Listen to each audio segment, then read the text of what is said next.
જય Shri good morning, જય સંવિધાન।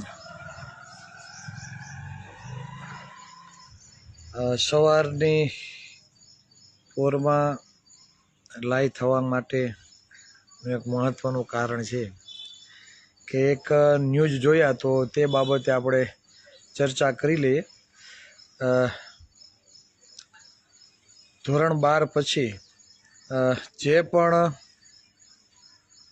ઓબી સમાજના વિદ્યાર્થીઓની કોઈ પણ કોલેજમાં ઓનલાઈન અરજી કરવાની હોય તો તેના માટેની ફી આ ગુજરાત સરકાર દ્વારા નક્કી કરવામાં આવી છે અને એ ફી જાણીને તમે પણ ચોંકી જશો, જેમાં અસમાનતા છે। બંધારણ એવું કહે છે કે કોઈને અન્યાય ના થવો જોઈએ, બધા સમાન, પણ જ્યારે આ ફી નક્કી કરવામાં આવી કે ધોરણ 12 પછી કોઈને પણ કોઈ બી કોલેજમાં એડમિશન લેવું હોય તો ઓનલાઈન ફી, જેમાં ઓબીસી માટે 300 રૂપિયા અને ઈડબ્લ્યુએસ માટે 150 રૂપિયા, આ સમાનતા છે। ઈડબ્લ્યુએસની 150 કરવામાં આવી એનો કાંઈ આપણે વાંધો વચકો નથી, 100 કરી દો, અમને કંઈ વાંધો નથી, પણ અમારે 300 કેમ ભાઈ? હે, શું ખરેખર ઈડબ્લ્યુએસમાં આવતા લોકો જાતિવાદનો ભોગ બને છે ખરા? આ ખાલી વિચારજો।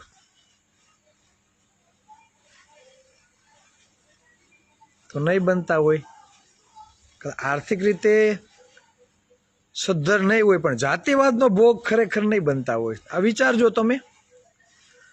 અને આરક્ષણનો મૂળ હેતુ સામાજિક અને શૈક્ષણિક રીતે જે પછાત રહ્યા છે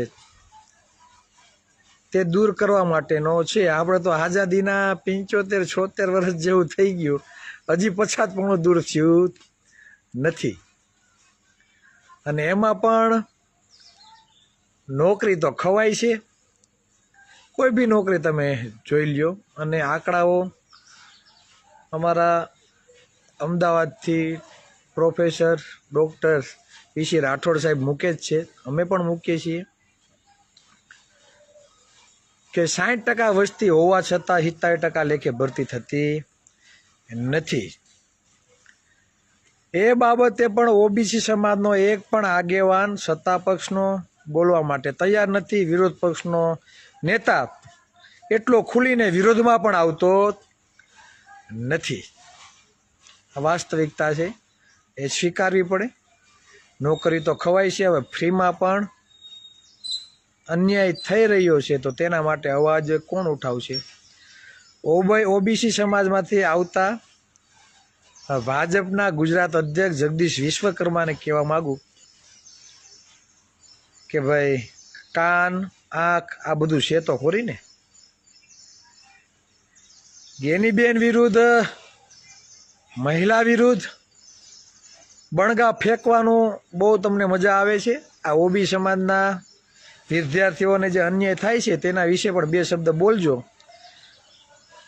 કે પછી તમારા મોવડી મંડળ, તમારી ઉપર જે બેઠેલા તમારા જે શેઠ છે, તમારા જે માલિક છે, તેની સામે તમે અવાજ નહીં ઉઠાવી શકો। ગુલામ ક્યારેય પોતાના માલિક સામે અવાજ ઉઠાવી શકે નહીં। આ વાત ઓબીસી સમાજના દરેક વ્યક્તિને, આહિર, ભરવાડ, રબારી, મિસ્ત્રી, હુઈ, હુતાર, કોળી, ઠાકોર, કોળી, પટેલ, સથવારા, પ્રજાપતિ, ચૌધરી, ઓબી સમાજની 146 જ્ઞાતિઓ છે, તે બધાએ આ મગજમાં ઉતારી લેવાની જરૂર છે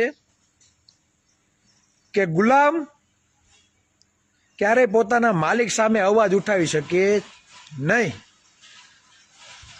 એટલે જ્યારે તમારી નોકરીઓ ખવાય છે,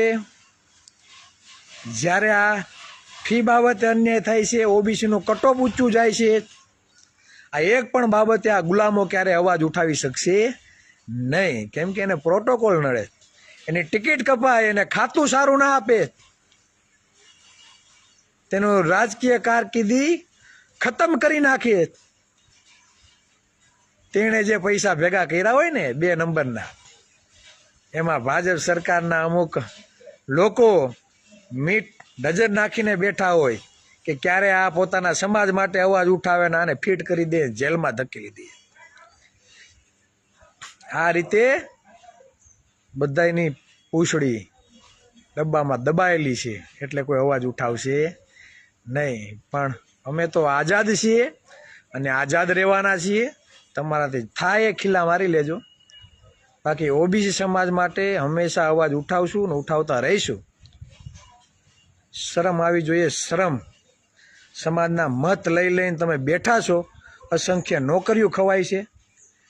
જીઆરનો જ્યારે પરિપત્ર આવ્યો 2018માં, ત્યારે પણ તમે મૌન બેઠા રહ્યા, મૂંગા બેઠા રહ્યા. ઓબીસી એસસી એસટી સમાજની દીકરીઓ 72 દિવસ લઈ ગાંધીનગર ઉપર ધરણા કર્યા હતા. અમે ભૂલ્યા નથી, કદાચ તમે ભૂલી ગયા છો. આ પરિપત્રો બને છે તો તમે હું વિધાનસભામાં મંજીરા વગાડવા જાઓ છો? શરમ આવી જોઈએ, શરમ. છેવાડાના વ્યક્તિને ખબર નથી કે એની સાથે શું અન્યાય થાય છે ને, બાળકોની નોકરીઓ કઈ રીતે ખવાય છે, શિક્ષણ આરોગ્ય નથી મળતું. MBBSમાં જવું હોય અત્યારે 1 કરોડ રૂપિયો જોઈએ, કોની પાસે છે? અવસર તો મળતો નથી સરકાર દ્વારા, અને ઉપરથી પાછા આવા ગતકડા.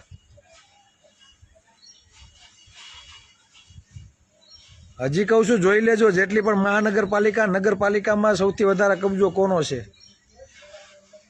આ જ લોકો પ્રાઇવેટ કંપની બનાવીને બેઠા છે અને પોતાના ચોક્કસ સમુદાય માટે પૈસા વાપરીને વિકાસ કરે. એમને અવસર મળે ને તમારા બાળકોનું શું? મૌખિક ઇન્ટરવ્યુમાં અન્યાય થાય, બરોબર આવતા રહે, સકડો રિક્ષા કીકો આપવા મળશે, કોકના ભાગ્યા રાખવા મળશે, 10, 15, 20 હજારમાં ક્યાંક પ્રાઇવેટમાં નોકરી કરશે. એટલે ઓબીસી સમાજના પરિવારો આ માટે પોતાના બાળકોને ઉછેર કરે છે, પોતાના બાળકોને શિક્ષણ આપે છે. આ દિવસો જોવા માટે તમે કરો છો. જાગૃત થાવ, પોતાના મતની કિંમત સમજો. તમારા ગામમાં 2-5 હશે વસેટિયા જે તમારા મતોનો સોદો કરતા હશે, પણ ક્યારે પણ તમને જે અન્યાય થાય છે, મૂળભૂત સમસ્યા માટે ક્યારે અવાજ ઉઠાવ્યો છે ખરા? તો કે નહીં. એટલે આ વાસ્તવિકતા છે, અને આ જ બાબત તમારી સમક્ષ લાવવા માટે આજે સવારની પોરમાં હું લાઈવ થયો છું.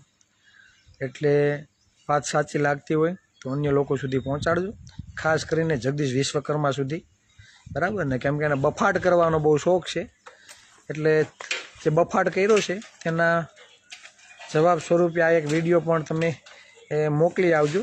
અને જેને ગુલામીનો અહેસાસ કરાવવો હોય તો એવા ઓબીસીના નેતાઓને પણ મોકલજો કે તમે વાસ્તવિક રીતે તમે પાર્ટીઓના ગુલામ છો. એટલે તમે સમાજ માટે કોઈ પણ જાતનો અવાજ ઉઠાવી શકશો નહીં, બરાબર? કેમ કે તમારી પૂંછડી બધાની દબાયેલી છે અને ગળામાં પાર્ટીનો પટ્ટો છે, બરાબર? શેનો પટ્ટો છે એ મારે તમને કહેવાની જરૂર નથી. બસ વધારે વાત નહીં કહેતા. જય સંવિધાન, જય ભારત. ફરી મળીશું.